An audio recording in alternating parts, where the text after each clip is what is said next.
Welcome to English Tool Yours. Hello dear friends, in this video you are going to learn 10 phrases of English language which will definitely improve your English and enhance your language skills. So let's get started. पहला हमारे पास phrase है high spirits. High spirits मतलब very happy and excited, बहुत खुश होना और जोश में होना. देखते हैं सेंटेंसेस में. The children were in high spirits when holidays for 5 days were announced. जब 5 दिन की छुट्टियां अनाउंस की गई तो बच्चे बहुत खुश थे और जोश में थे. They were in their high spirits. They set out for excursion and boarded the bus in high spirits. वो जर्नी फॉर प्लेजर जो होती है उसे हम एक्सकर्शन कहते हैं, प्लेजर ट्रिप के लिए निकले और बस पे जब वो चढ़े दे वर इन हाई स्पिरिट्स. पूरे जोश से और पूरे हैप्पीनेस के साथ वो बस पे चढ़े जब वो अपनी प्लेजर ट्रिप या एक्सकर्शन के लिए निकले. They were in their high spirits, full of excitement and happiness. Next है on good terms. Having good or friendly relations. आपस में अच्छे दोस्ताना संबंध होना, आपस में अच्छे दोस्ताना रिश्ते या संबंध होना. The neighbors were no longer on good terms after argument over the right to use the vacant space around their houses. Neighbors की बात हो रही है. उनके घर के आसपास जो खाली जगह थी वो कौन यूज़ करेगा, इस बात पे आर्गुमेंट होने के बाद the neighbours were no longer on good terms with each other. वो अब उनके आपस में दोस्ताना रिश्ते नहीं रहे. They were not on good terms. They were not on good terms with each other. वो आपस में अच्छी टर्म्स पे नहीं थे का मतलब उनके आपस में अच्छे रिश्ते या संबंध नहीं थे. इसी तरह से आप ऐसे भी कह सकते हैं we are on very good terms with each other. हम आपस में बहुत ही अच्छे हैं, हमारे आपस में बहुत अच्छे रिलेशंस हैं, दोस्ताना संबंध है. We are on good terms with each other. Next है irrespective of, regardless of, without taking into account. बिना गिने, बिना किसी बात का प्रभाव हुए. देखते हैं कैसे. किसी बात के प्रभाव के बिना. सेंटेंस से क्लियर होगा. The scheme ensured minimum wage of ₹350 to all above 18 years irrespective of gender. 350 rupees जो हैं वो नई स्कीम ने इंश्योर की हैं सबके लिए. जो 18 साल से ऊपर है उन सबको 350 रुपीज़ मिलेंगे. ये नई स्कीम बता रही है इररिस्पेक्टिव ऑफ जेंडर. जेंडर की उसमें कोई कैलकुलेशन नहीं है कि वो गर्ल है या बॉय है, वो सब के लिए है. Without taking into account the gender, it means irrespective of the gender the scheme will provide 350 rupees to every one who is above 18 years of age. Next देखते हैं. Uniforms had to be distributed to all the students irrespective of their financial standing. कोई बच्चा गरीब है या अमीर है, financial standing उनकी कैसी है, इसको देखे बिना irrespective of this uniforms had to be distributed to all the students. सारे स्टूडेंट्स को यूनिफॉर्म्स डिस्ट्रीब्यूट की जानी थी बिना ये देखे कि उनका फाइनेंशियल स्टैंडिंग या स्टेटस क्या है, वो गरीब है या अमीर है. Irrespective of it, irrespective of this fact, regardless of, without taking into account, बिना गिने, इस बात का कोई प्रभाव नहीं है. Irrespective of. नेक्स्ट है to get on someone's nerves. To be a constant cause of trouble for someone. किसी के लिए ट्रबल का लगातार कारण बने रहना. हिंदी में जिसे हम कहते हैं नाक में दम कर देना. I gave him a sound beating since he had got on my nerves. मैंने उसे बहुत बुरी तरह से पीटा क्योंकि उसने तो मेरे नाक में दम कर दिया था. He had got on my nerves. He has got on his parents nerves and doesn't listen a word. उसने तो भाई अपने माँ बाप के नाक में दम कर रखा है, एक भी शब्द नहीं सुनता, वो कोई बात नहीं सुनता उनकी. He has got on their nerves. Gate on someone's nerves, किसी के नाक में दम कर देना. नेक्स्ट है on the pretext of, using the excuse of, बहाना बनाकर. The criminals offered him lift on the pretext of helping him. उसकी हेल्प करने के बहाने से क्रिमिनल ने उसे लिफ्ट दी. बहाना ये लिया कि हम उसकी हेल्प कर रहे हैं, उन्होंने उसको लिफ्ट दी. But took him to a deserted place and robbed him of his valuables.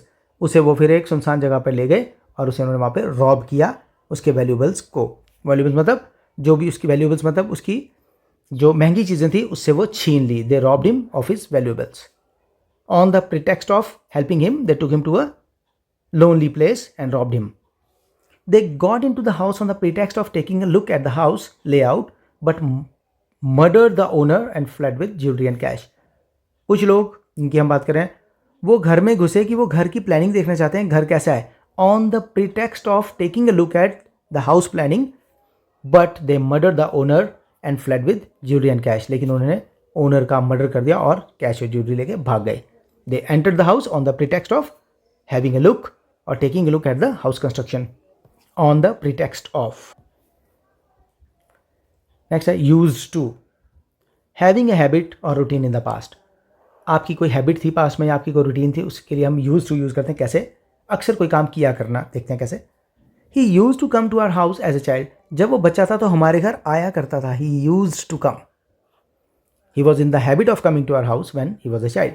We use to laugh at him but he has prove to be a child far better than we could imagine. जितना हम सोच भी नहीं सकते थे उससे भी कहीं गुना अच्छा बच्चा वो निकला। जबकि we used to laugh at him, हम तो उस पर हंसा करते थे कि वो कैसा है।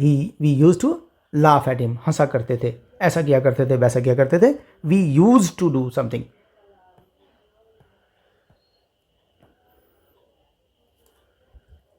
Bye the time, by the time मतलब at the time, till one thing और एक्शन इज कंप्लीटेड। उस समय तक जब तक ऐसा ना हो जाए। देखते हैं कैसे सेंटेंसेस में। You try to complete your homework by the time I am back. आप अपना होमवर्क कंप्लीट करने की कोशिश करो by the time I am back, जब तक मैं वापस आऊँ तब तक। बाय द टाइम, उस टाइम तक। एट द टाइम, जब तक मैं आऊँ उस टाइम तक। I had already taken my meal by the time he reached. जब तक वह पहुँचा, by the time he reached I had already taken my meal. मैं अपना खाना खा चुका था। By the time he reach, जब तक वो पहुँचा। इन a couple of days, in a few days, कुछ दिन में।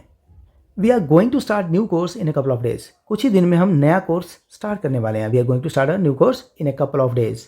Your package will reach you in a couple of days. आपने इंक्वायर किया डिलीवरी बॉय से या फिर आपने अपनी कुरियर कंपनी से पूछा कि आपका पैकेज कब आएगा। उन्होंने बताया कि it will reach you in a couple of days, थोड़े ही दिन में आप तक पहुंच जाएगा sir. In a couple of days.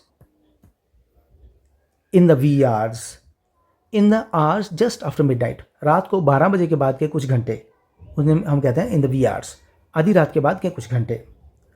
He was arrested from his house in the wee hours, उसे उसके घर से अरेस्ट कर लिया गया इन द वी आवर्स, रात को 12 बजे के बाद, सुबह होने से पहले। Accident took place in the wee hours when no one was around for help until quite late. Accident जो हुआ वो वी आवर्स में हुआ, रात को 12 बजे के बाद, सुबह होने से पहले। When no one was around for help, जब कि वहाँ पर हेल्प के लिए कोई नहीं था। अप टिल क्वाइट लेट, बहुत देर तक, जब तक वहाँ कोई हेल्प करने के लिए नहीं आया। In the wee hours. A wet blanket, the one who dampens the spirit of enthusiasm and pleasure. आपका जोश और खुशी को जो ठंडा कर दे, खराब कर दे, मज़ा किरकिरा कर दे, उसे हम कहते हैं अ वेट ब्लैंकेट। ऐसा कोई व्यक्ति या बात जो मज़ा या जोश किरकिरा कर दे। He came to the party and threw a wet blanket by quarreling with his friends. वो पार्टी में आया और अपने फ्रेंड्स से लड़, कभी किसी बात पे कभी किसी बात पे। He threw a wet blanket on the party, on the enjoyment. उसने wet blanket फेंक दिया हमारी खुशियों पर, फ्रेंड्स की खुशियों पर। पार्टी में जो भी हैप्पीनेस थी उस पर वेट ब्लैंकेट डाल दिया, मज़ा किरकिरा कर दिया। Losing first round through a wet blanket on their further performance. Further जो उनकी परफॉर्मेंस होनी थी उसको, उसके ऊपर वेट ब्लैंकेट डाल दिया कि इस बात ने, उनके पहले राउंड के में हार जाने ने। जब वो पहले राउंड में हार गए तो इस बात से उनकी फर्दर परफॉर्मेंस पे वेट ब्लैंकेट पड़ गया। मतलब उनका खेलने का सारा जोश और खुशी कम हो गई, किरकिरी हो गई फर्स्ट राउंड हारने से। अ वेट ब्लैंकेट। सो फ्रेंड्स, ये थे आपके वीडियो के आज के 10 नए फ्रेजेज आपके लिए। आई होप आपको अच्छे लगे होंगे। अगर वीडियो पसंद आए तो लाइक ज़रूर करें, शेयर और कमेंट भी करना ना भूलें और चैनल को ज़रूर सब्सक्राइब करें। Thank you, thanks for watching.